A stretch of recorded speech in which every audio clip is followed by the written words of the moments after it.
Hi, everybody, and welcome to A Course in Miracles. Good to see Sue and Susan on Zoom over there. And I don't know if you noticed, we've switched from Lakshmi, our beautiful goddess Lakshmi, the goddess of abundance, to Segment. And the reason I did that is because Segment is calling forth your spiritual warrior within so that you can transcend the ego and to let go of all these special relationships. Oh my gosh, how many special relationships are you in? So, hi Yvette, good to see you. So listen, I really wanted to focus and zoom in on this particular chapter in the Course in Miracles because the whole foundation of the Course in Miracles is to undo the ego's thought system, which is based on fear, and all special relationships are fear-based relationships. And to transcend the ego, which is a controlling manipulator, hi Doreen, so that you can develop a holy relationship with your higher self. So if there's any fear at all in your relationships, they are special. Yeah. If you have any fear of the person that you're with, or you can't stand them, or they drive you crazy, or this, that, and the other thing, it's not them, it's you. There's only one person here, and that's you. And everyone is a projection of the guilt in your mind. And that's hard to swallow because we just can't believe that there's just one of us. We really want a scapegoat. We really want to blame somebody for our lack of peace, right? So anyway, today's a perfect day. It's a new moon in Libra. The 25th here in Malaysia is the new moon in Libra.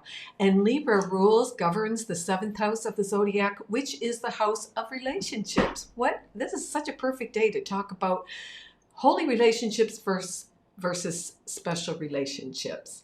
We also are in the new season of the autumn, the fall, as I was saying at Soul Astrology. This is a time to pause in your life, to go inward, and to really practice radical honesty about all the sacrifices that you're making, seeming sacrifices that you're making in the world that are just sabotaging your holy self.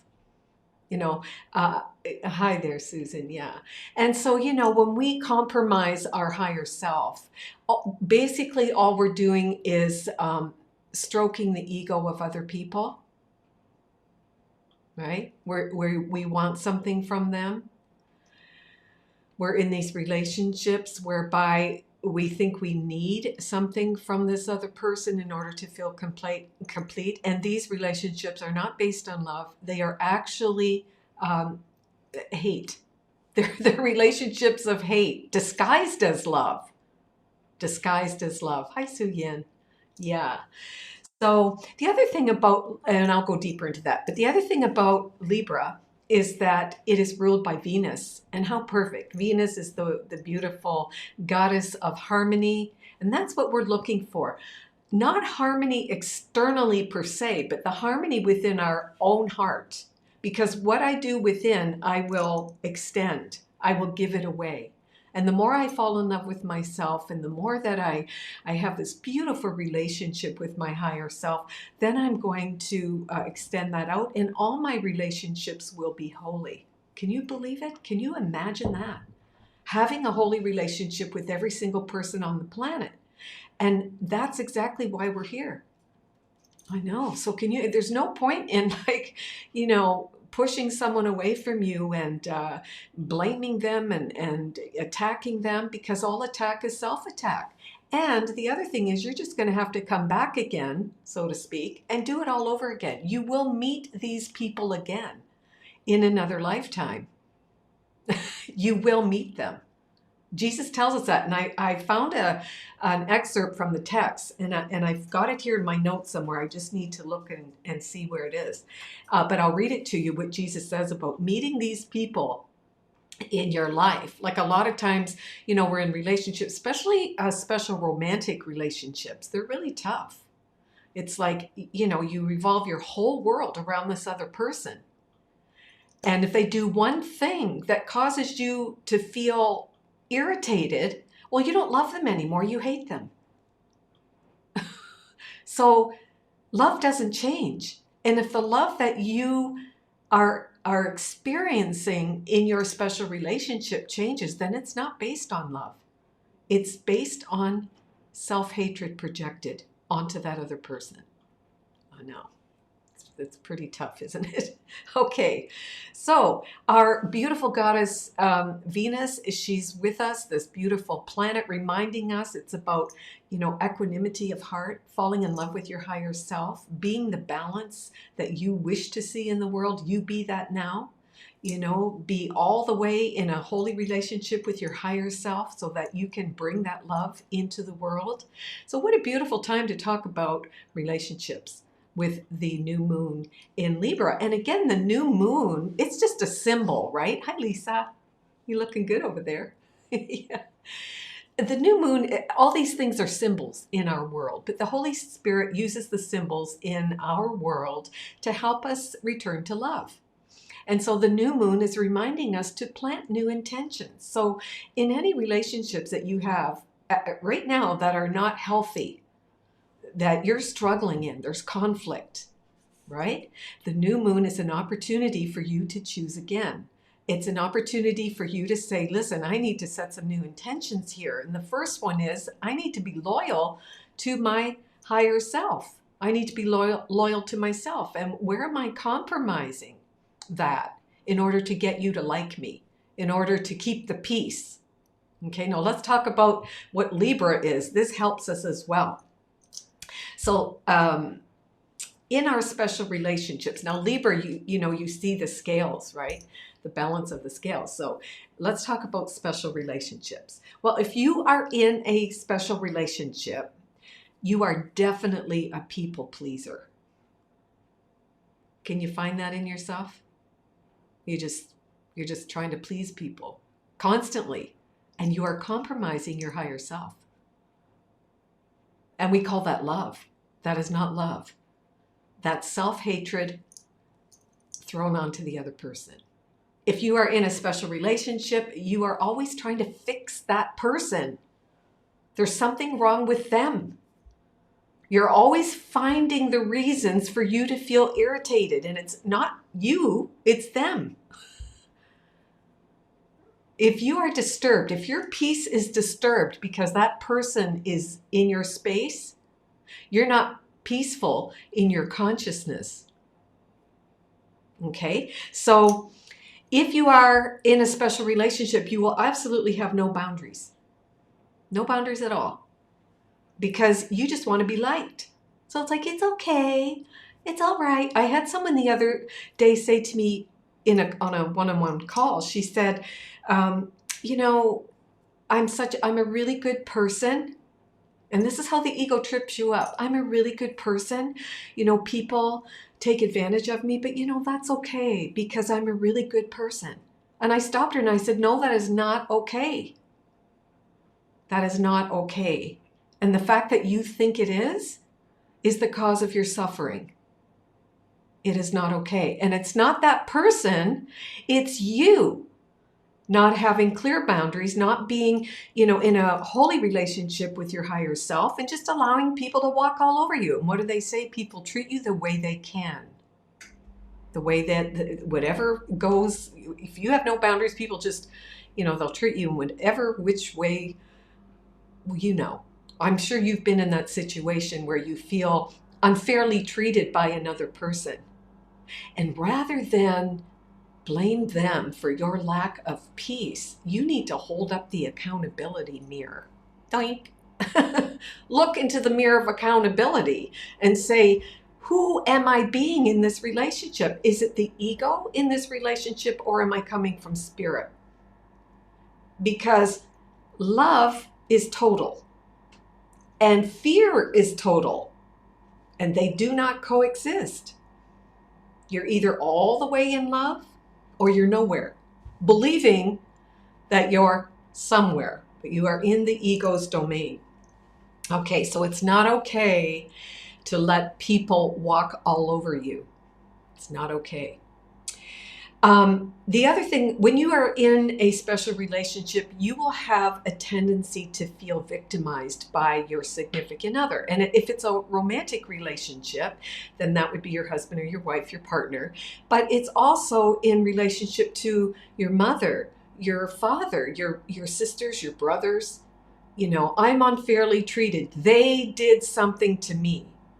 But remember, if it's not love that they didn't give you, it's a call for love. And until you learn how to give both, you are in fear.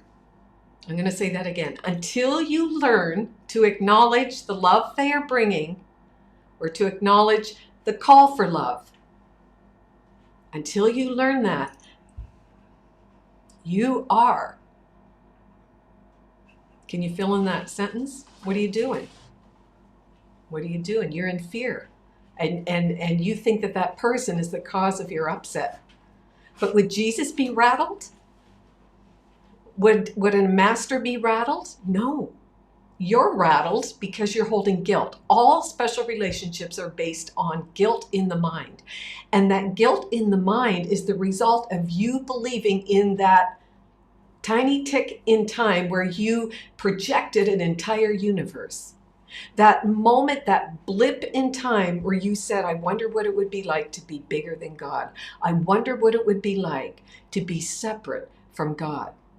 And so in that separation, there's your whole universe, your husband, your wife, your kids, your whole entire dream world is in that tiny tick of time. And so the Holy Spirit's use of time is to correct the mistaken identity in your mind, that you now think in that tiny tick in time, you now think that you're identified with that body and the ego, and you think that's real. What you see and hear and touch and smell and taste with those five senses, they're known to you. And you think they're true. But the unknown, which is the God in you, is the reality. And you forget that.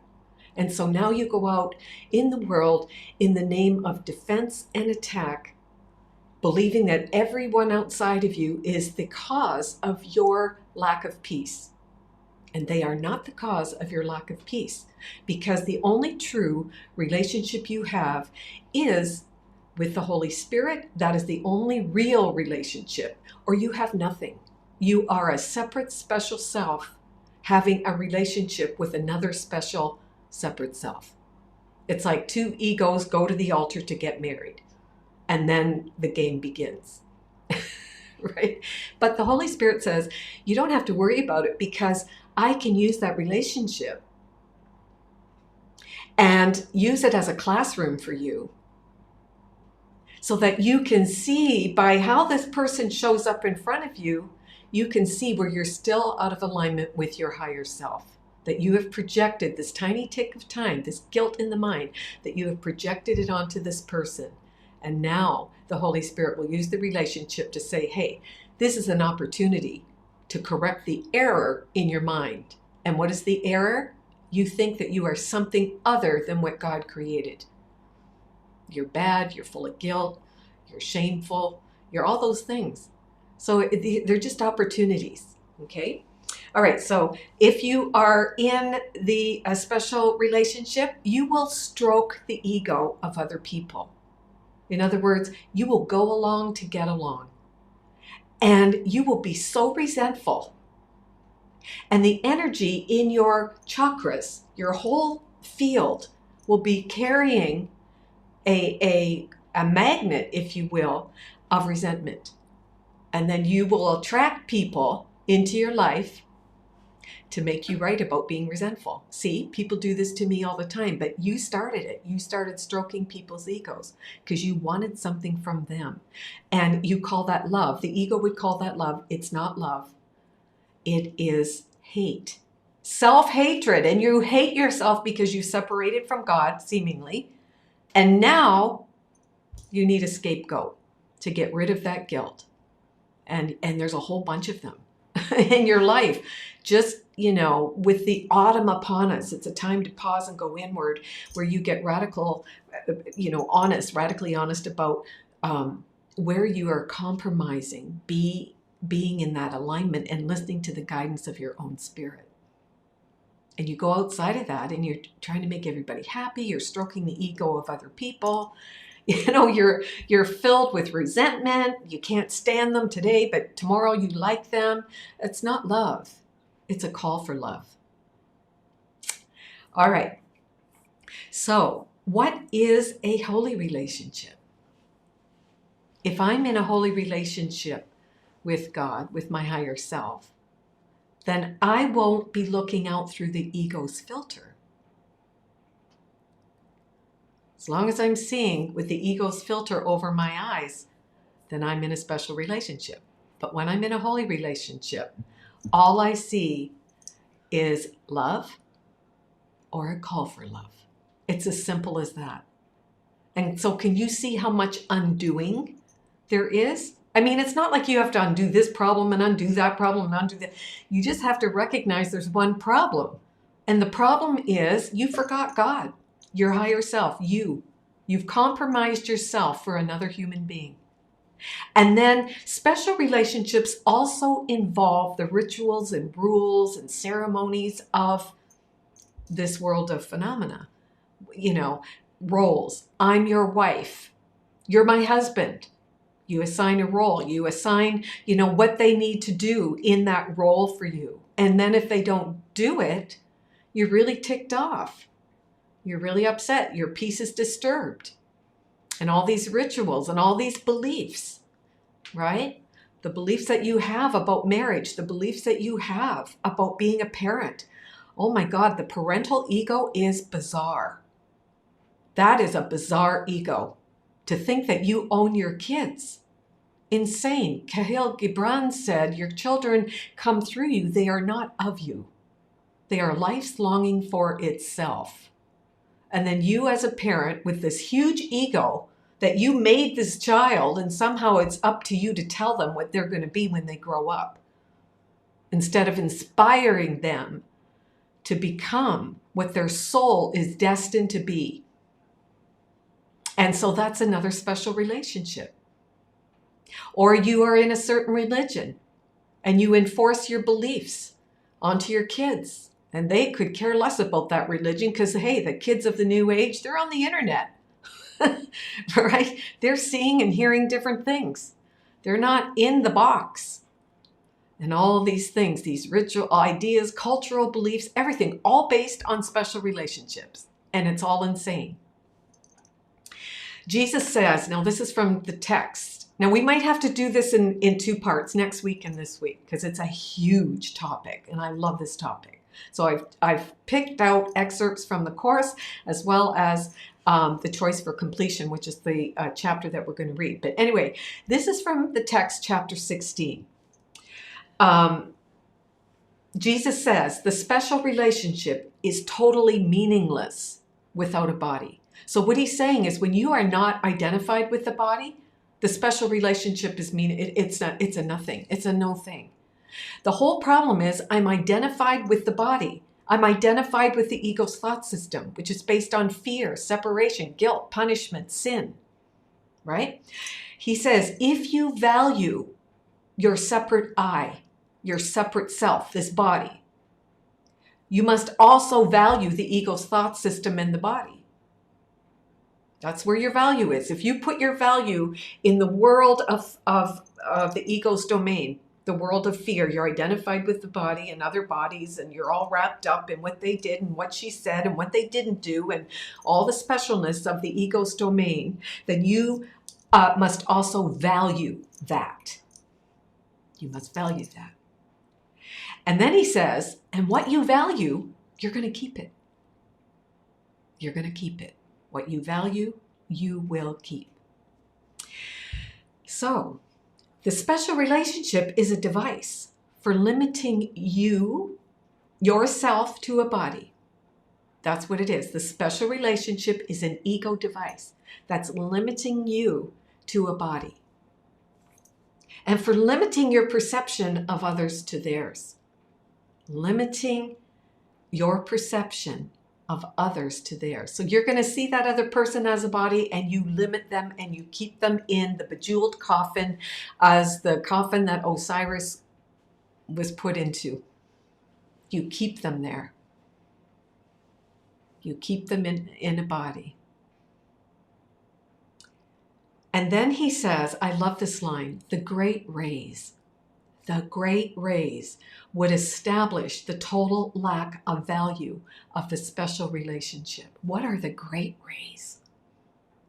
The rays of love light that are shining through you. You are a prism of love light, like a beautiful crystal being shone through by the greatest light there is. And these mighty great rays would establish the total lack of value in the special relationship if they were seen. Do you see the great rays in that person that you have a special relationship with? No. Of course you don't, because you want something from them. You want them to fulfill their role. You're not identifying with the Christ in them. Not at all. You are limiting them to a body because you are in your body as a separate self. So you don't see the great rays shining through their eyes, shining through their heart, because you don't see yours. Then Jesus says, for in seeing the body would disappear because its value would be lost. So once you see those great rays, the love light in another person, regardless of what they're doing, being, saying, when you see the great rays and you recognize that it's the body acting out, it's the ego acting out, but the Christ in them is forever loving, forever good. And when you see those great rays, you recognize that that ego acting out is a call for love. And until you can fulfill that call for love, you're in fear. You're in fear. Your mission is not complete. Our mission on earth is to recognize love and a call for love and treat them both the same. See, normally when you recognize a call for love, you run away. You go in the opposite direction. You don't want that person in your space. They're this, they're that. See, you start coming up with specialness. I'm special and separate from you. You're an addict. You're a loser. You're stupid. You've betrayed me. You've hurt me. Get away from me. I'm different from you. Wow. So until you see that person with the great rays shining through them and you recognize that that is only a call for love and you can hold space for that, then you too are in fear. And the ego would have you believe, nope, you're not in fear. That you are loving and you're kind because you have a boundary. Do you see, it takes things and twists things. It twists things. It's a sinister reptile. All right. Then Jesus said, and so your whole instrument or your whole investment in seeing it would be withdrawn from it. Once you see the great rays in your heart and you recognize that you are the embodiment of love light, and you're just embodying that whole truth, that is what you're going to see in other people. How you see that other person is how you see yourself. What you hear that other person saying is what you are saying to yourself. Who you're being is going to be reflected in the world and not the other way around. No. Okay. As you fall in love with yourself, and as you develop this holy relationship with yourself, it increases because you give it away. Love always increases. If your love is not increasing, it's not love, it's fear. Because you can't love and hate together. If I'm focused over here on love and I have this holy relationship with myself and I've brought all my darkness to the light, then the light dispels everything else. But if I'm turned over here in hatred, love is nowhere near me. But that hatred that I have will be disguised as love. And so everything that I think I need is actually attacking another person. If you think you need something from another person, you are attacking them and you are limiting them to a body. Because in love, in truth, in wholeness, you have no needs. You have no needs. And anything that you do need will come to you because you are in everything God. So everything you need will come to you. But the minute you separate from that, then you will externalize what you need and you will make another person responsible for your needs. And this is just, think of the relationships that you're in and see, what you expect from them, what you need from them. Wow, it's huge. That's why this topic is so big. Because when you need someone, what you're actually doing is using them. Can you find that? Because real love has no needs. So ask yourself, do you have the need to be needed? Oh, that's beautiful. Yes, Susan. What a wonderful kindergarten teacher. Yeah. Ask yourself, do I have the need to be needed? And be honest. See, to find your stuff, your darkness, you have to be willing to be radically honest. And that's tough. But do you have the need to be needed? And if you do, that brings a lot of guilt. That brings a lot of guilt because you're using that person. And now you'll have expectations of that person. Because you want something, you need something, and now you have expectations. And what do they say? Buddha told us expectations cause pain. In fact, special relationships are imbued with pain and suffering only. That's why you'll have good days in a special relationship, for anybody who's been in any kind of a partnership, right? It's like you have really good days and you're like, oh my God, we're so in love. It's all working. Yes, I can do this. He's the best. She's the best. Yeah, da, da, da, da. And then they fall off, you fall off, and now you're at war. If that love changes to that person, it wasn't love in the first place. It was not love. It was hatred disguised as love. Because love never changes. So that is why in relationships, people get married, they're in and out like flint. Married today, not tomorrow, get a new one, find a new one, always finding something to fix yourself. But again, the Holy Spirit can use these relationships as classrooms to teach you to choose again. And the ego, oh my God, the ego, it has one huge, it is always on the prowl. It's making sure that you never become aware of the part of your mind that can choose again. It wants to distract you from the part of your mind known as the decision maker that can choose love. It doesn't want you to be aware of that. So it's going to keep you so distracted. Okay? All right. What else can I say here?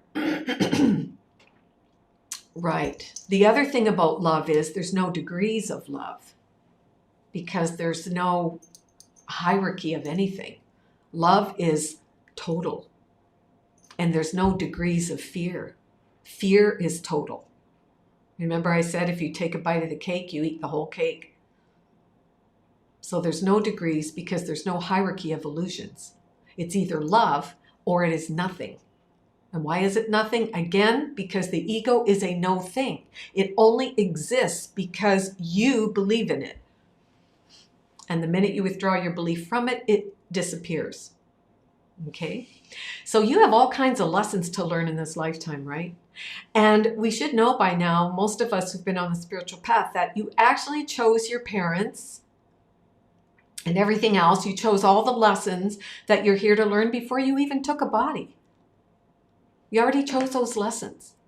And now the question is, are you willing to be radically honest about where you're compromising, where you're lying to yourself? Are you willing to be radically honest so that you can learn the lesson and get off the wheel of samsara? What is your lesson in this lifetime? What would you say is the biggest thing that you are learning in this lifetime? You know, the patterns of thought that you have, the beliefs, all of those things. You have to get underneath them and find the core belief as to why you keep repeating the same patterns. You have to find that belief and root it out. So what are some of the lessons that you think you're learning in this lifetime? Most of us know. But again, we just keep pushing it down and then playing the game in the ego's world. So just think about that for the next few minutes. Do you know what your lessons are, Jane? Pretty good idea. Yeah, most of us do. We have a pretty good idea of what our lessons are, okay? You chose your parents. So when you had your life review on your last lifetime, so to speak, let's just put it on a linear timeline. In your last lifetime, you saw what you did in that lifetime. And you looked at it with the spirit, with no judgment, and you're like, okay, I didn't get that yet.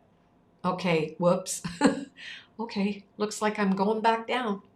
I'm going back in. I'm going back in because I still have these repeating patterns and I didn't get underneath the belief, find the core belief that's underneath all my thoughts and attitudes, right? So we come back and we learn it again until it's complete, until you recognize a call for love and you treat them both in the same way. And for most of us, we don't. When it's love, it's like all ooh, and when it's not love, you're out of there. So no point in lying to ourselves, just be honest, right? Okay, so then, here's another one. So anytime you're in relationship with a person, okay, ask yourself, what is this relationship for? Remember, Jesus says that in the Course in Miracles. Always say, what is this for? What is this relationship for? And really be radically honest. Am I using this person? Am I using them for something, some self-gain? Because if you are, or you think that they have something you don't, and all of that, it's going to come back with a lot of pain. So in relationship, am I the ego in this relationship, or am I spirit? You can only be one or the other. Actually, you're spirit all the time. You just forgot. And then you start coming from ego, right? So look at your relationships and say to yourself, okay, am I using this person? Am I using them? And if you are, doesn't mean you have to end the relationship. You have to give this craziness to the Holy Spirit. Give that thought to the Holy Spirit. I'm using this person because I think they have something that I don't. And say to the Holy Spirit, obviously, I'm identified with the guilt in my mind and the mistaken identity that I'm a body and all these thoughts, these ego thoughts. And I'm giving this to you. And I want you to repurpose this whole relationship for me so I can see it differently. So again, it's not about running away from the relationship if you're in one. It's about bringing your darkness to the light. And this journey really is about going through the darkness to the light. You have to go through the darkness. You have to. You can't escape darkness. We think we can by pushing it down and projecting it out. We think somehow if we project our guilt, project our darkness, that we escape it. But actually you didn't. You attacked someone else in that projection, and all attack is self-attack. So you always end up suffering. So now's the time to take ownership of it and look into the accountability mirror. Yeah, it's pretty big, right? Okay, so Jesus says in chapter 21, he says, this is the only thing that you need do for vision, happiness, and release from pain, and the complete escape from sin, all to be given you. Say this to yourself and mean it with no reservations. For here the power of salvation lies. This is big, and we've read it before. But he's telling us again, remember chapter 21. I am responsible for what I see. The accountability mirror. I am responsible for what I see. I choose the feelings I experience. Nobody can disturb your peace. You are choosing to identify with the ego, and now you're upset. But Jesus tells us, I choose the feelings I experience. And I decide upon the goal I would achieve. And listen, every relationship that you're in, there's an end goal. Ask yourself, I'm in this relationship for, what is the end goal? What is the goal? Is it to bring connection? Is it to close the separation? Or is it to maintain a separate identity, a separate self? And however you enter into that relationship, whatever the goal is in your mind, that's how you're going to treat the person. That's how you're going to treat them, because you enter relationships with a goal. You're unconscious about what that goal is, but nonetheless, you do enter relationships and you have a goal. It's to get, it's because I need, you can fix me, you can make me feel better, or whatever it is, or I am whole, perfect, and complete, and I bring that into the relationships. And when you're having a bad day, I hold a space for love for you, brother. Okay? And Jesus says then, and I decide upon the goal I would achieve, and everything that seems to happen to me, I ask for and receive as I have asked. Why are you asking for it? Because the goal that you set before you even got into the relationship, that's why, the goal that you set. The goal is, I need something, and you're going to get exactly what you say you want. But it won't be in the form that you think it should be. Then he says, the special love relationship is the ego's chief weapon for keeping you from heaven. So we keep compromising our higher self. And we do it in the name of marriage. People say, well, I went to the altar and I said I do, for better, for worse, in sickness and health, and the marriage is dead. It's come to an end. And you keep staying and staying and staying and staying. There's a lot of them out there, right? But if you've learned all you can in that relationship, it's come to an end, and you've learned all that you can, it's time to move on and let go. But see, we compromise ourselves because of fear. But who's going to pay my bills? All this, So again, ask yourself, what is this relationship for? Why am I with this person? What are they giving me that I can't give myself? Or that I don't already have? But this relationship can also help you wake up to your holy self. When we have the opposite of love, when we have fear and hatred and, judgment and condemnation and all that stuff, it's a good contrast. If that other person isn't treating you right and all it's a wake-up call. It's for you to say, hey, wait a minute. If I'm staying in that relationship, it's because I have a deep unworthiness issue. I don't feel that I'm worthy of love. And so I'm going to stay with you. A lot of people say, well, something's better than nothing. That's how the ego teaches us. It's better to have half a father than none at all. That was a common one back in my time. You might as well stay married because half a father's better than no father. What are you talking? Right? And this is how the ego gets us to, okay, yeah, well, that makes sense. Yeah, I really should do it. So I compromise myself for the sake of my kids. My kids need half a father. What? It's insane. But the ego is insane. And then, everybody in the collective agrees. And then the woman or the wife, they leave the partner. It's time to move on or whatever it is. And the whole community is up in arms.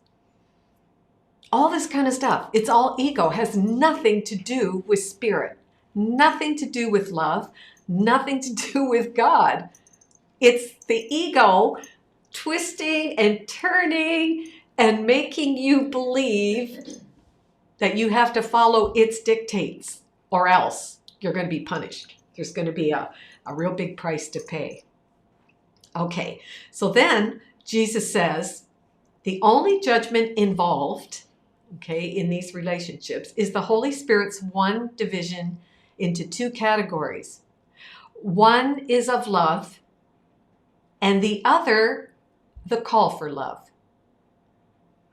You cannot safely make this division, for you are much too confused to recognize one. You're confused. The mind is still split because you have not decided God is, I am, all is well. Can you feel the power in that?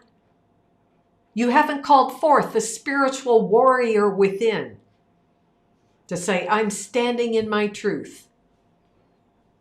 Only love is real.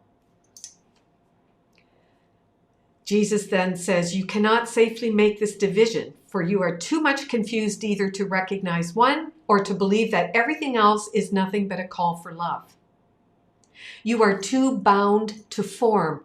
Oh my God, the Master is telling us, the only problem that you have is that you're too bound to this body and to the ego and its thought system. And you are not bound to content. The content is the love in your mind. That you are created out of the mind of God as a pure, loving being of everything love light. That is the content in your mind, because that is the only thing that's true. What you consider content is not content at all. All those thoughts running around in your mind, that's the content of your mind? No, that is not content. The content in your mind is God is, I am, all is well. Otherwise, it's merely form, identified with the body, with the ego. It's merely form and nothing else. Because fear, form is total. Love, spirit is total. For you do not respond to what a brother really offers you. And your brother is offering you an opportunity to choose again. To choose the love and the content in your mind, which is, God is, I am, all is well. And you show up as a space of love for your brothers and sisters. Just acknowledging. Your only purpose on this planet is to love. Not by preaching, by demonstrating. Demonstrating love. So Jesus says, you don't respond to what a brother really offers you, but only to the particular perception of his offering by which the ego judges it. So it is through the ego's filter that you are seeing another person and judging that other person because of the filter over your own eyes. And what is that filter? Guilt in the mind. The guilt in the mind is the result of you believing that you've separated from God. And now you're full of hatred, self-hatred and unworthiness, condemnation, judgment, self-attack. You're full of everything negative that you need to get rid of. So rather than let it come up to the surface to be dispelled by the light of the Holy Spirit, you project it out. And you think you've escaped it by throwing it out onto another person. But dang, there's the mirror of accountability. They show up again and again and again and again because there's a pattern going on. You haven't gotten to underneath the belief there that says, oh, I believe that God doesn't love me because I believe that I took off from love. That's what the true problem is. Holy Spirit, help me. Call upon Segment, the spiritual warrior within. I need the courage and the strength to accept that I am everything that God created. Please, Holy Spirit in my right mind, can you shine this garbage away? And can you help me to see that I have projected my own stuff onto my brother, onto my sister? I want to see things differently. I've had a mistaken identity. I thought I was a separate self with a body and an ego, and now I see that I am totally what God created and that I have misused energy. When you misuse energy, you suffer, right? Okay, so, but only to the particular perception of his offering by which the ego judges. So that's why, we suffer because we're full of judgments. Just think of the people in your life and be radically honest. What do you say about them? You're judging everybody. You're judging everybody. And you're talking about yourself. Because all judgment, is self-attack. Whenever any form of a special relationship tempts you, special relationships, remember, are the ego's domain. And the ego is the great he's always tempting you, pulling you away from the part of your mind that could choose again. So Jesus says in chapter 16, whenever any form of special relationship tempts you to seek for love in ritual. Seeking for love in ritual. I'm going to marry you because you complete me. I'm going to be with you because you give me this. I'm going to walk with you because you offer everything that I don't believe I have. Now you're using that person. You're using them. Instead of bringing your whole self into the relationship. Bringing all of you into the relationship. Authentically you, transparent, emotionally vulnerable, all of it. You bring it all into the relationship.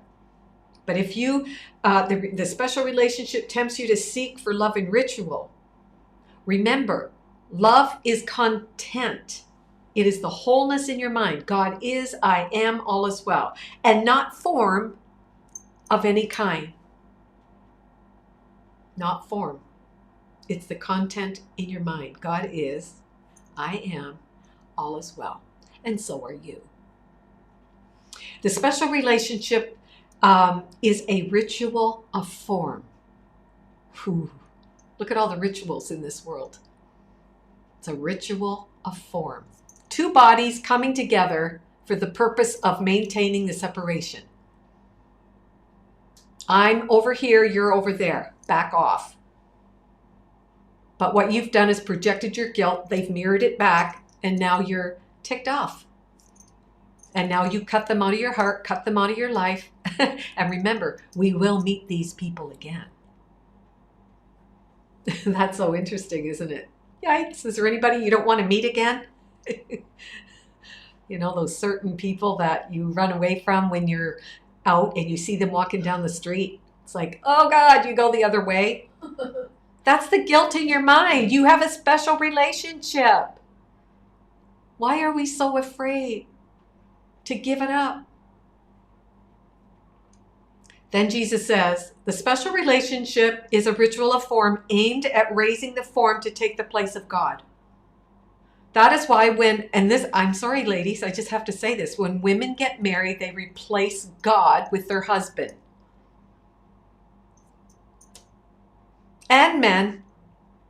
But I talk to a lot of women. As soon as they get into a relationship, friends go out the window. Their desires go out the window. What they really, care about goes out the window. They let themselves go, goes out the window because I don't need anything else now. I have a husband.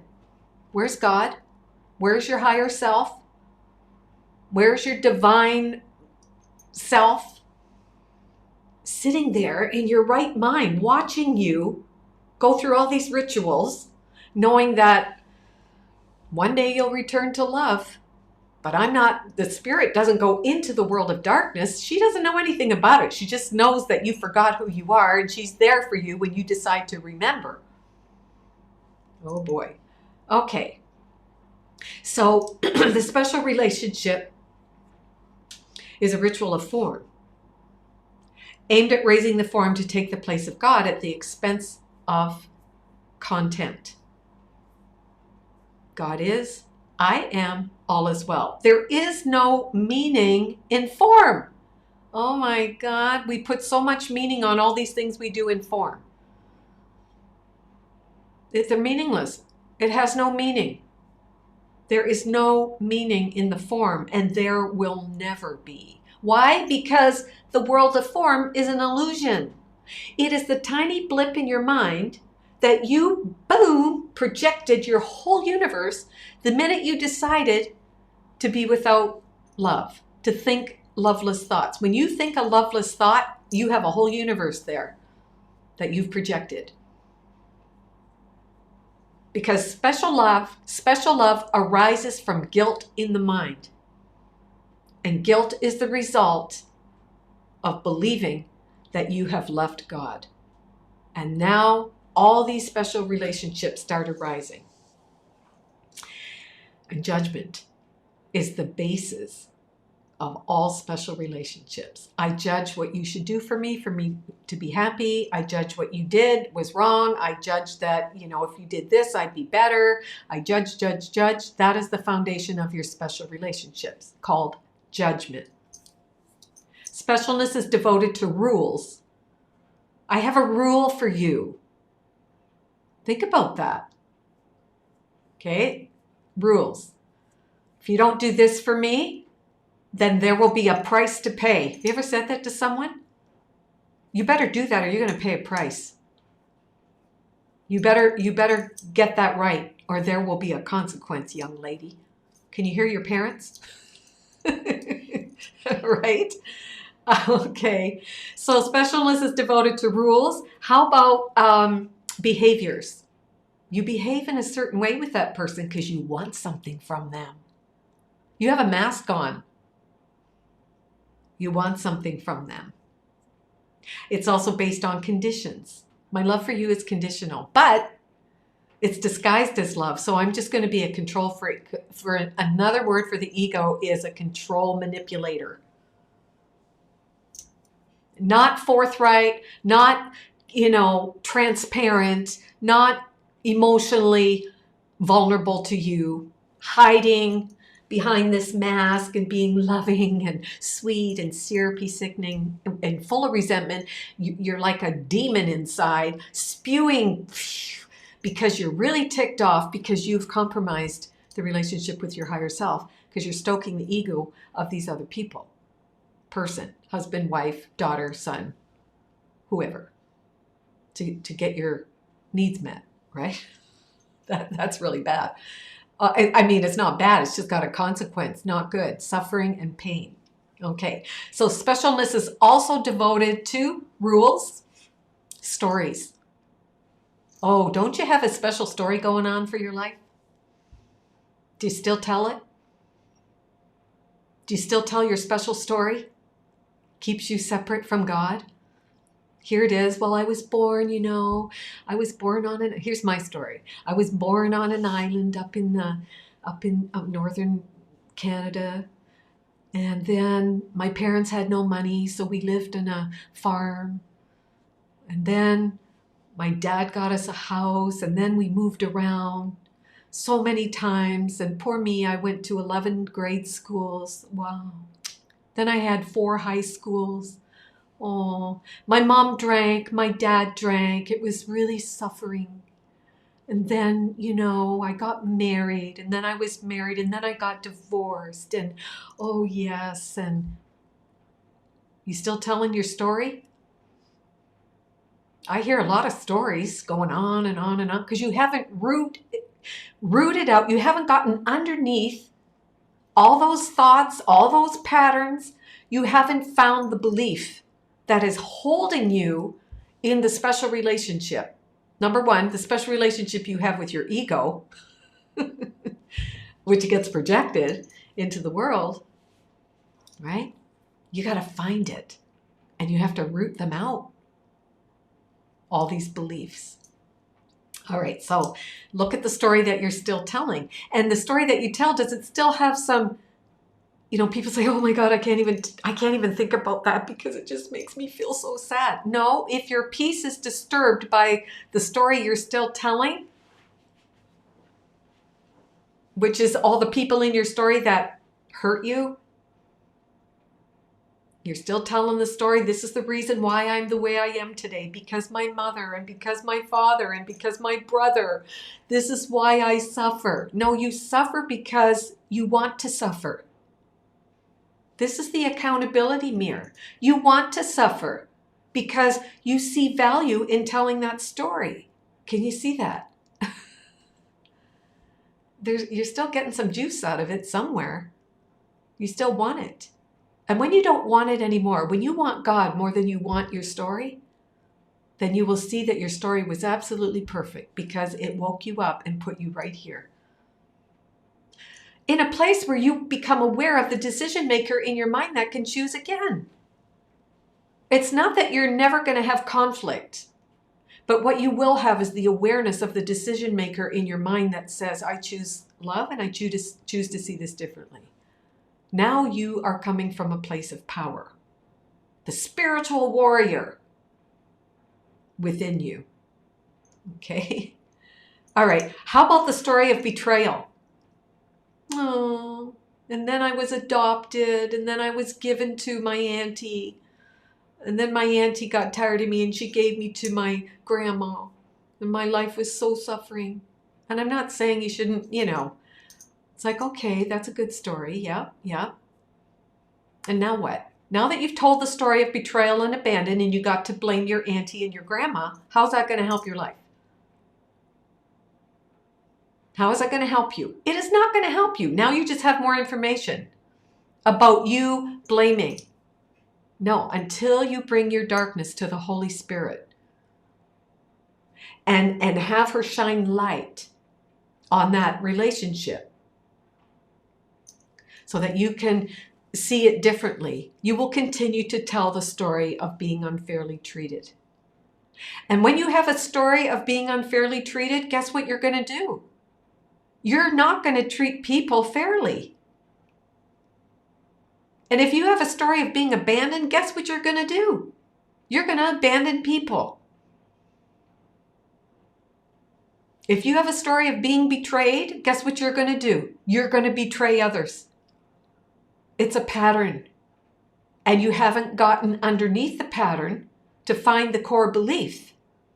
And the biggest, one problem separate from God, one solution, get back in alignment. And then there's things we do to help us, right? We go to healers. We might need to have some Reiki. We might need to go to listen to a talk and it opens our eyes and things like that, because listen, this path of undoing a special relationship to a holy relationship is a process. It is. It's a process. And it requires, undoing by looking at everything and seeing your role in it. And remember, you chose the life that you're in. You chose all the lessons before you got here. You chose your mom. She's going to show you everything about you. You chose your dad. You chose them all. You chose the whole story. You chose all the lessons before you even came down. That's just amazing. Okay. The ego will always value form over the content in your mind, which is pure love. God is, I am, all is well. The ego only values form, separation, attack, judgment, condemnation. If you have any little bit of fear in you, it's not love. It's not love. And when you have love, you're filled to the very top with love, you'll walk in this world fearless. Fearless. Jesus says from the workbook, perhaps you think that different kinds of love are possible. See, he's really given it to us, right? He's saying, you think that there's different kinds of love are possible. He said, but I'm here to tell you, perhaps you think there's a kind of love for this and a kind of love for that. A way of moving them, or a way of being, another way of loving still, another. But he says, I'm here to tell you love is one. It has no separate parts. Love has no degrees. It has no kinds nor levels, no divergencies, and no distinctions. Love is total. It is like itself, unchanged throughout. Love does not change. In relationships, we love and then we don't. And then we do, and then we don't. That's not love. That's the ego, fear, disguised as love. Because it's based on rituals, ceremonies, forms, marriages. It's based on all the things that we do in form, all the rules we have for other people. You know, the ego is a controlling manipulator. And if you don't fulfill all those things, then I don't love you. So that's not love. That's hate, disguised as love. The source of the hate is that you believe you separated from God, and now you hate yourself for that. And to get rid of that hate, that guilt, you projected it. Okay? So Jesus says, perhaps you think that there is a kind of love for this or that and all of that, but he said, no separate parts, no degrees, no kinds, no levels, no divergencies, and no distinctions. Love is like itself. When you are filled to the top with love, you will know who's in front of you without fear. If you are afraid of any single person on this planet, you're afraid of your mind. When you are filled with love, you will know who's in front of you. And you will call forth that love in them, because love is very magnetic. You will call it forth. And that is a holy relationship. It is like itself, unchanged throughout. It never alters with a person or a circumstance. Now, does your love alter with that person? How about that person? How about that one that you met at the bus stop? How about that guy on the street who's begging for money? Does your love change when you run into them? Jesus says love, which is all encompassing, doesn't alter with a person or a circumstance. If you find yourself, the whole group has gotten on let's say in Egypt, we all go on Lake Nasser, and then we get on the bus and you found, oh my God, I missed the bus. And you're standing in Abu Simbel and we're gone. Does your love alter? I can guarantee you will attack the bus driver. You will attack the people on the bus. Oh, and you will really attack me and Jamie. It's like it's their fault. They should have known that there's 24 people on the bus, not 25. And all of that love, which is all encompassing, goes out the window. And now you're in attack mode. And all attack is self-attack. Now, what if you were in a holy relationship with yourself and you got left behind on the bus took off and you're still there? You would be like, well, God has me here for a purpose. I wonder what that is. This is so interesting. What is going to show up for me now? Maybe I'm supposed to take a taxi and stop and eat tomatoes fresh out of the field that we're going to pass by on my way to Aswan. How wonderful is that? Would you do that? No. Most likely, if you're radically honest, you will attack the bus. Okay. It is the heart of God and also his son, because love never alters with a person or a circumstance, because it is the heart of God and also his son. Love's meaning is obscure to anyone who thinks that love can change. You don't know what love is. The ego's definition of love is not love. It's hate. It's neediness. I want. Make me feel special. The meaning of love is that it is total. It doesn't change. It does not change. There is no order in relationships. They either are or not. And Jesus means by that is relationships either are, meaning holy. That's the only true relationship you have, because all relationships begin with you. The holy relationship you have with your higher self or not. If you're not with your holy self, you're nowhere. Believing that you're somewhere, which is your great delusion, and you're in the illusionary world of separation. So Jesus says they either are holy or not. An unholy relationship is no relationship. Why? Because the ego is a no thing, and the ego made up the special relationship to keep you separated first from your holy mind. It doesn't want you to go back to your holy mind, doesn't even want you to know that there's a part of you that could choose again, right? So the ego is a no thing. The holy relationship is a state of isolation, which seems to be what it is not, no more than that. So when you're over here in the world of fear, in all those special relationships, you're in isolation. You're nowhere. It's like you're in a prison cell of your own making, believing that it's all true, believing that the iron bars are in front of you. And none of it is true, none of it exists. Real love is eternal and infinite. It never changes. And that's huge. That's a really big thing to think about, to contemplate on, especially in relationship to the people that you have around you. Is the love that you have with these people eternal and infinite? Are you blaming anyone in your life for your lack of peace? Again, be radically honest about that. Because if you are, then you know that you have a special relationship with that person. They're not giving you what you think you need to feel peaceful. They're not doing for you what you think you need to be peaceful. And the only one that can do anything for you to feel whole, perfect, and complete is God, being in alignment with your high self. Right? So just really be radically honest. This is what the real work involves. It's not glamorous, guys. The glamour, the spirituality, in Jawal Kuhl's books, The Great Tibetan, the Alice Bailey books, there's a wonderful book about spiritual glamour. And we see that everywhere. Spiritual glamour. It's all the hoo-ha, blah, blah of this world. And again, no judgment, because the Holy Spirit will use everything in the world of phenomena to help wake you up.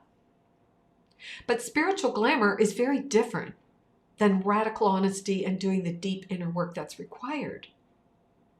And we won't want that. We run away from it. And we run away from it because we're not with the Holy Spirit or Jesus or Buddha or whoever our higher self, the form that it takes, which is our higher self, right? But if you look at your darkness with the Holy Spirit, look at your darkness with Jesus, look at your darkness with Metatron, look at your darkness with Archangel Gabriel, look at your darkness with Archangel Michael, look at your darkness with Kuan Yin, look at your defects of character with Buddha, and be not afraid, and offer them up. And say, I don't want this anymore, because I want to feel what God created me as, which is whole, perfect, and complete. I want to feel that. Right? So Jesus says, what you acknowledge in your brother, you are acknowledging in yourself. Woof. And what you share, you strengthen. So if you have a relationship with a significant other, any person, any special relationship, what are you acknowledging in them? Because you're talking about yourself.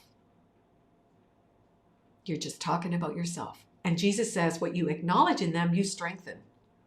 So if you see love in them, you're strengthening the love in you. If you see them as a loser, you strengthen the loser in you. If you see them as kind, you strengthen the kindness in you. Right? And this is the radical honesty work that has to be done. You have to be willing to go that deep and to be that emotionally vulnerable with the Holy Spirit in order to bring these things forth. Put all your cards on the table. And again, it goes back to asking yourself, what teacher are you listening to in your mind? What teacher are you listening to? The Christ, the Spirit, or the ego? Because until we heal the split mind, again, you can't have light and dark in the same place at the same time. The mind is split. Until you choose to follow only one teacher, you will continue to live in these special relationships, and you won't even be bringing your darkness to the light because you're listening to the wrong teacher, the wrong-minded teacher, which is the ego. Okay. Yeah. Does anybody want to say anything? I see a few people online there. Any questions or anything coming up? Now, when you're in a relationship with another person, in order for that relationship to become holy, okay, first of all, you have to be in a holy relationship with yourself. You have to know who created you and to say that I am the beloved of God, and that is what's true. And you will have days where you fall and all that, because we're in duality. This is what we're learning, right? But you start each day with that first loyalty to God. I am sovereign of God. Okay. So when you're in a relationship with another person, ask yourself, are you willing to be emotionally vulnerable with that person? Are you willing to be emotionally, you could say, transparent? Like, to be yourself, to be authentic? Or are you in that relationship with a mask on, always only wanting to show your good self, always wanting to be your perfect self while projecting guilt? Okay. Are you willing to forgive yourself for using that person in your space? You've used them to maintain body consciousness. What's that mean? What does that mean? So, do we have a question? Oh, hi, Sue. Thank you. Can you hear me? Can you hear me? You. Yeah.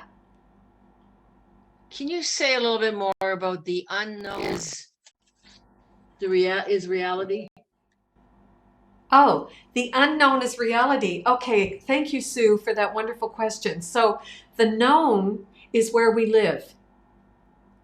Yeah. In the special relationship, your five senses are used to see separation, to maintain separation, okay? And to you, you believe that's real, so that's what's known.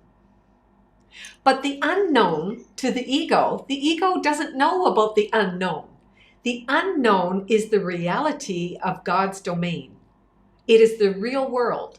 It is the truth in you. It is the love in you. So as long as you're entertaining the unreal world, then the unknown, which is reality, you're oblivious to it. So the unknown is actually reality. It is truth. You are what God made. That is what's true. But that's unknown to you when you are entertaining the ego. Got it? Yeah, it's okay. It's what unknown to me in the moment. Right. Yes. Okay. So think of the unknown is God's domain. It is the place of everything beautiful, of oneness. And it feels like it's unknown to you because you are entertaining the ego's domain. Okay. You are in the world of the known. What you can see, smell, taste, hear, feel. Reality as we think it is. But the unknown is the real world.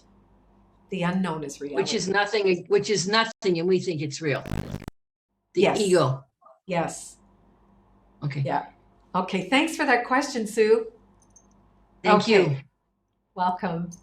So the second question is, are you willing to forgive yourself, okay, for having unconsciously, because most of the it is unconsciously used that person to attack yourself?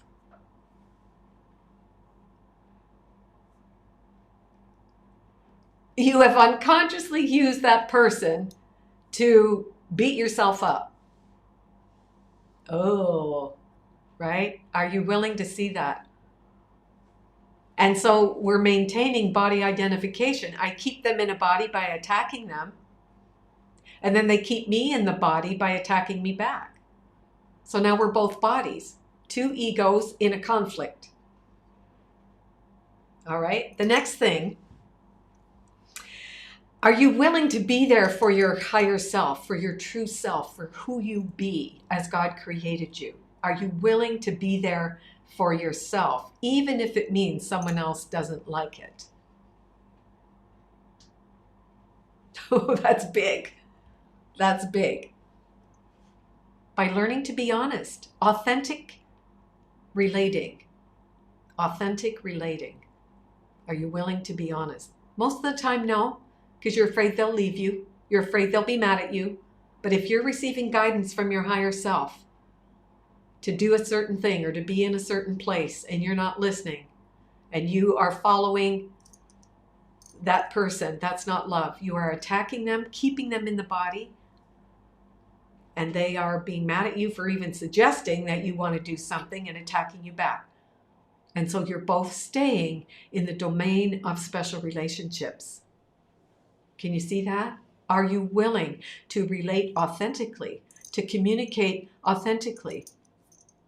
And that's all the relationships that you've ever been in. Perhaps you're in one now where you're not relating authentically. And so there's this deep, that's why we end up hating that person. Love and hate them. At the say you love them today and then you don't, and then you do, and then you don't. Right? That's why.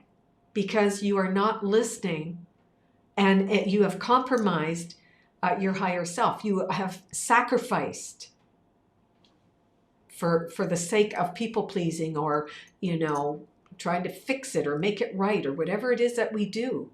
And then we have this deep down self-hatred toward that other person. It's like, oh, I hate you. And then when they're nice, it's like, oh my God, I love you so much. All right? Okay. I see you thinking there, Sue. Okay. Are you willing to be consistently accountable for your own reactions to these outside seeming attacks? In other words, when someone attacks you or when someone seemingly hurts you, are you willing to take out the accountability mirror and say, this could only be happening in my space because it's already in my consciousness and I own it. I get it. And now it's not even, it's either a call for love or it's love. And until you see both love and a call for love and treat them equally, your job is not done, because your job is to love all and to serve all. Are you willing to be defenseless? Are you willing to be defenseless? Right? I'm not talking doormat. That has to do with form. Remember content. God is, I am, all is well. I identify as the image and likeness of God, and therefore you could never hurt me because I'm not identified with your unreality. If you are hurt by another person, you're already hurt by your own attack thoughts because you're only ever hearing what you're saying to yourself. You're only ever seeing what you're being within, not the other way around. But can you hold that space and say, whoop, only gratitude is what I owe my brother here because he has just helped me to see. He's brought me the information I need, whereby I'm now recognizing, I think I can be attacked. I think I can be hurt by that. Obviously, I'm outside of love. I'm outside of God.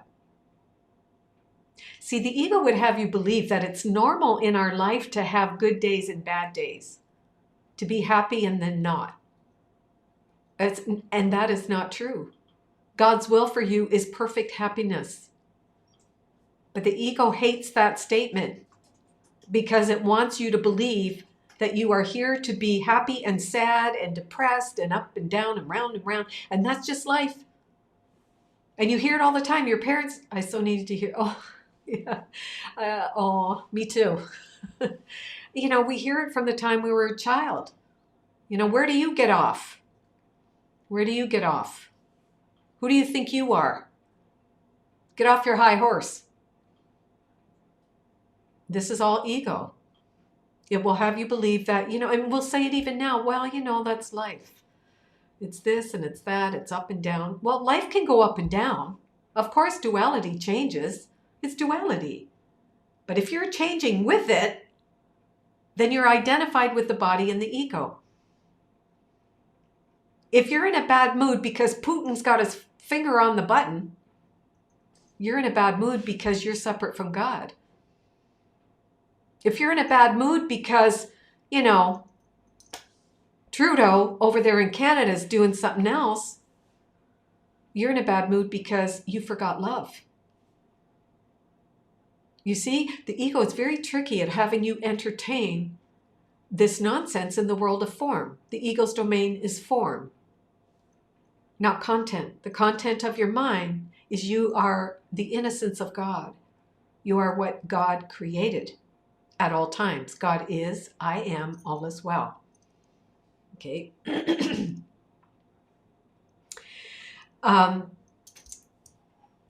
Are you willing to be defenseless? That's a big one. Okay. And if you are not willing to do the questions that I was asked, if you're not willing to take a look and go deeper, it's because you really don't want to be seen. You just don't. And the ego is a death wish. It wants you dead. Not really, but just like dead to your spirit. So you just don't want to be seen. You don't want to be accepted, and you don't want to be loved unconditionally. So you'd rather stay in the world of form, making up all this craziness, and then be mad about it. Do you want to be seen as the image and likeness of God? Do you want that? Because when you want that more than you want your story, you will be seen, you will be loved unconditionally, and you will be accepted. Because you are accepting that my Father created me as whole, perfect, and complete. My Father created me out of love with absolutely no conditions to that love. And my Father accepts me just as I am, his beloved Son. And when you align with that, you will show up as that. If you are not showing up as that, it's because you're in the game of defense and attack. You're in the game of victim. You're in the game of blaming. You're in the special relationship. So again, you know, Jesus says there's no compromise. You can make no compromise between love and fear. You either are choosing love or you're choosing nothing. There's either holy relationships or there's nothing. Does that make sense? Special love is meant to suppress. When you are in a special love relationship, you're not going to be honest with your partner. You're not honest. You hide your stuff. You're not, willing to be transparent. You hide. And you have this mask on, the made-up self, the you that you're not. It's got this mask on, and you're seeing everything through the ego's filter, and you are treating that person through the ego's filter. It's disastrous. But again, you know, the Holy Spirit will use these special relationships as classrooms if you're willing. If you're willing, okay? Special love, well, it's meant to hide your love, the love that you are. Special relationships are meant to hide your inner light. You know, you can see this a lot in love relationships. I don't know if it's still the thing of today. I think it is in some ways, where women took a back seat to men, where they were not to let their light shine so bright. Let the man be out front. Don't let your light shine. Don't be the powerful, beautiful woman of God because you don't want to make him feel bad. But I'm telling you, these are all of the insanities of the special relationships, the rules that we have and that we perpetuate. Don't be smarter than him. How about that one in school?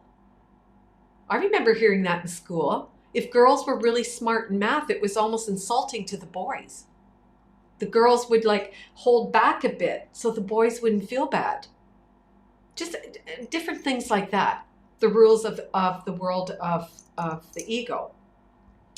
So we're hiding our inner light in these relationships, and we compromise our holy self. Our beautiful God is, I am, all is well.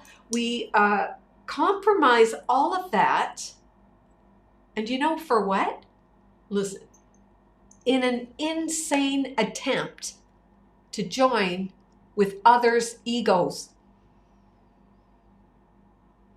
That's what you're doing. You're compromising your beautiful self in the insane attempt to join with other egos. What? So it's egos having special relationships. They all want something from each other. And it's all the game of defense and attack. Wow. So we're compromising our holy self, attempting to join and make it beautiful with another ego. It'll never be beautiful. Never. Special relationships are total. Holy relationships are total. But you can turn that special relationship into a holy relationship by bringing your darkness to light through the light of forgiveness. I forgive myself for thinking that I was something other than what God created. And I forgive myself for thinking that you are something other than God created. Wow. Okay. So as long as we are attempting to join with another person's ego, the mind is split. You still have not chosen love. But you're not bad or wrong. Don't worry. We all have done it. It's you becoming aware that you are choosing fear and saying to the higher power, I now choose something else. And I want you to show me what I am to learn in this. What am I learning in this relationship? Okay. All right. All relationships begin as special. All relationships, until we repurpose them with the Holy Spirit. All relationships begin as special until we repurpose them with the Holy Spirit. Can you find that? All the relationships.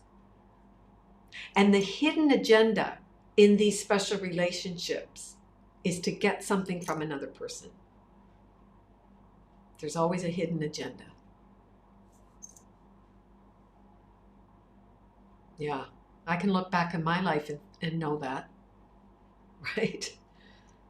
In these special relationships, we bind each other to guilt. The guilt in my mind, I've separated from God, I'm a bad person. God's going to punish me, but hey, maybe if I throw this guilt out onto you, I'll escape from it. And then that person will act out and give you what they think you need. It's like, aw. Those relationships? You got two egos holding each other in a body. Two egos keeping each other in the guilt. Going nowhere. On a treadmill going nowhere. Okay? We justify then our attacking that other person by believing they deserve it. They deserve it. Look what they did. Look what he said to me. How dare he? He deserves to be punished. He just deserves it. And you know what? That's what you secretly believe about yourself. You deserve it because you're bad, because you love God. But you threw it onto that person believing that it's them.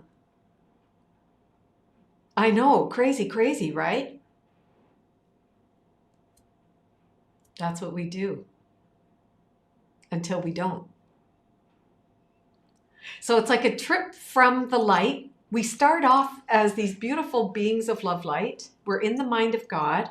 And then the tiny mad idea comes in and we think, I wonder what it would be like to usurp God. And so that tiny tick of time is in the mind. It's so minuscule, but it created your reality, seeming reality. You projected a whole world from the guilt in your mind. And now, deep down in the psyche, there's a fear that God is going to punish you. And in order to escape the punishment, you need to throw the guilt onto someone else. So you attack them. And now you're in these special relationships. You are identified as a body, seeing everything through the ego's filter, which in the 5 senses. And the people in the world in these special relationships will reflect it back. And you will keep them, hold them to a body. They will hold you to a body. You're both bodies on a wheel of samsara going round and round. The same thoughts, the same patterns, the same behaviors, the same attitudes, until you jump off that wheel of samsara and say, hey, this brother has brought me the information that I need to know about myself. And I bring this to you, Holy Spirit. I bring this to you, and I ask you to repurpose my relationship that it might become holy. And now I'm willing to be transparent with this person. I'm willing to be open. I'm willing to communicate, and I'm willing to hold space for them to do the same. Now my relationship becomes holy, healed, beautiful. This is why we're on the planet, to create holy relationships. And that is why, to cut somebody out of your life, you will meet them again. It's not over. It's not over. Because your way of dealing is to cut off. Ooh, okay. All right. Okay, what else here did Jesus say? Okay, so Jesus says from chapter 15, oh my God, it's 11:45? That is crazy. So we'll have a part 2, okay, next week. We didn't get to our angel card. Okay. Last thing that Jesus says here is guilt is the only need the ego has. Guilt to the ego is food. It feeds off of guilt. And as long as you identify with its guilt, the guilt will remain attractive to you. And that's all like anger, blame, judgment, condemnation, attack, defense. That's all coming from guilt. Yet remember this, to be with a body is not communication. When you identify as a body and you're being with the body as a body, projecting guilt onto that body, that is not communication. That is separation. The body is meant to be used as a communication device for the Holy Spirit. And Jesus says, and if you think it is, you will feel guilty about communication and will be afraid to hear the Holy Spirit. Recognizing in His voice your own need to communicate. Communication is of the Spirit. Because the only relationship that's true is the holy relationship. You are always one with God. And if you're not communicating and your body is not an instrument for the divine, then you are in never, never land. You're nowhere. So communication is not possible with the body. Only when you're identified with the body, only with the Holy Spirit coming through your mind, through you as an instrument, just like Krishna playing the flute. The Holy Spirit's words come through you. Now the body is used as a communication device. So I'm going to put a little note here that this is where we've ended, because guess what, guys? Let's just pull a card and see what the angels want us to, a nice word that the angels want us to focus on, to use to help us heal our holy relationships. Sound good? All right. I'm going to use these cards, the angelic messenger cards. And let's just see. Wow, I can't believe how fast the time went. It just flew by. Goodness. Okay. All right. All right, Holy Spirit, all the beloved angels, use or superimpose your hand over my hand, and help me to choose the card with the perfect message that will help us heal our special relationships. Okay.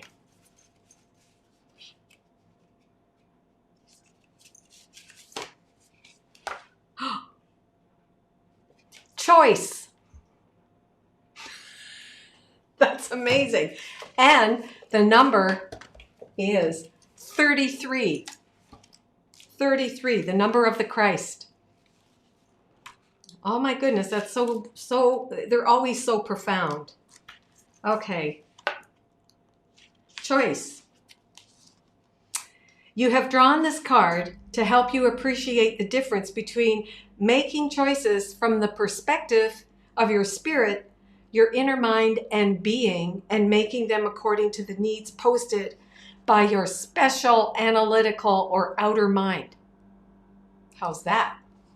The calmness and serenity of your life may be obscured by the continued demands made by your ego, as it seeks to have its needs and demands and desires filled. You've drawn this important card of rejuvenation to alert you to the need for greater calmness and inner peace. Although you may work hard at accomplishing the goals you have chosen in order to find lasting satisfaction, you are being called upon to consider the intentions of your decisions. If I choose love, I'm in a holy relationship. If I choose fear, I'm nowhere, and I'm caught in a special relationship. You are being guided to consider yourself as part of a vast network of life and responsible for its well-being as well as your own. Making a choice would seem to be a simple matter. And so it is when a life-supportive balance is struck between spiritual freedom and earth school responsibility. Spiritual freedom is the inner aspect of choice that urges you to live as part of all-encompassing and whole planetary system. In other words, I need to be in my right mind with God. Your spirit understands that all choices must replenish your physical system and the entire ecosystem. Can you imagine the world that we would live in if we chose the holy relationship to hook up with our God self? The world would be different. You are learning to consider your spirit's perspective so that you can accept greater responsibility for encouraging the restoration of your physical environment. Nature has no favorites. It loves the frog and the fish equally. And it supports the bird and the dog in the same ways. And so nature cares no more for you than for the butterfly, or the mountain lion, or for the person far away on the other side of your planet. Aw, it's just all oneness, isn't it? Just as the Creator seeks to perpetuate the physical and non-physical, or the known and the unknown systems of life, so too is nature concerned with the whole system of life on earth. You and we, your angelic teachers, are each essential parts of the system, neither more nor less. And so each living thing must learn to responsibly exercise its right to draw from the resources of the largest systems of life, accepting that it will need to give back to the earth and to the Creator. Every living thing ultimately relinquishes its form in order to nourish a larger everlasting system. In other words, we let go of body identification and enter into the real world, the reality that is unknown to the ego when you are participating in the special relationship. The guidance coming to you through this flower, I'll have Jamie put that up there, is to fully appreciate your choices as extensions of your spirituality. You are the spiritual warrior. Notice that in this flower image, there is a sharp contrast between the prickly center and the smooth pink petals. This is symbolic of the contrast between the choices you make from a special relationship to the holy relationship. I just put that in there, but this is what it says. From a rational and perhaps self-centered perspective, and those you make from a spiritual perspective. You are guided to realize that when you accept responsibility for your choices, each choice you make can help you live in balance, Libra, with nature. When making a choice, it isn't just which option you choose, it is the quality, the intention, and commitment from which you choose that course of action that tells you whether or not your spirit is engaged in the decision. So that's the holy relationship. As human beings, you are not asked, for example, to choose between wealth and poverty, but to choose fair exchange from the system for providing necessary and meaningful service. You are not asked to choose between celibacy and sexuality, but to create relationships that support mutual giving and receiving of love, the holy relationship. You are not asked to choose between eco-spirituality and eco-destruction, but rather to establish an honorable means of balancing all needs for life. This important card has been drawn because you are in need of making choices that are more consistently and reflect reverence for yourself and of your brothers and sisters in all of life. How do we apply this message? Watch the criteria that you tell yourself are important in making choices. So those are your judgments, right? When facing a choice, even a small one, first take a deep breath. When you make choices while breathing shallowly, you are only using your outer mind or ego self, functioning self, not your spirit or inner mind, which allows for full participation. Ask yourself, whom will this choice benefit? What is it for? Each choice that has your spirit behind it will benefit you and others equally. It's because it's holy. Of course it will, right? Ask yourself, how easy is it for me to make this choice? If it is very easy, then consider that perhaps you have only sought to reaffirm those attitudes and beliefs that you already hold. Imagine having to stretch to find a comfort level with a choice that suggests your needs and wants may need to be suspended or altered in order to give or share with others in the holy relationship. So beautiful. So this message, choice, we take that with us for the entire week and try to keep that word in our mind where we say, ooh, I'm making a choice between this special relationship or the holy relationship. Yeah, so that's really beautiful. So we will have part 2 to this because there's a lot more here. But other than that, it's been an awesome 2 fast hours. I'm so shocked. And I love you all so much. Again, for all of you that sent donations, thank you, thank you, thank you very much for that. And yeah, I'll be here next. Oh yeah, I look forward to seeing you in 2 weeks in Egypt. And but until then, have a wonderful week ahead. I'm sending you lots of love and millions of hugs and kisses. And I will see you next Sunday for part 2 of the holy relationship versus the special relationship. Lots of love. Hi, Yvette. Yeah. Love you. Talk soon. Bye. Bye.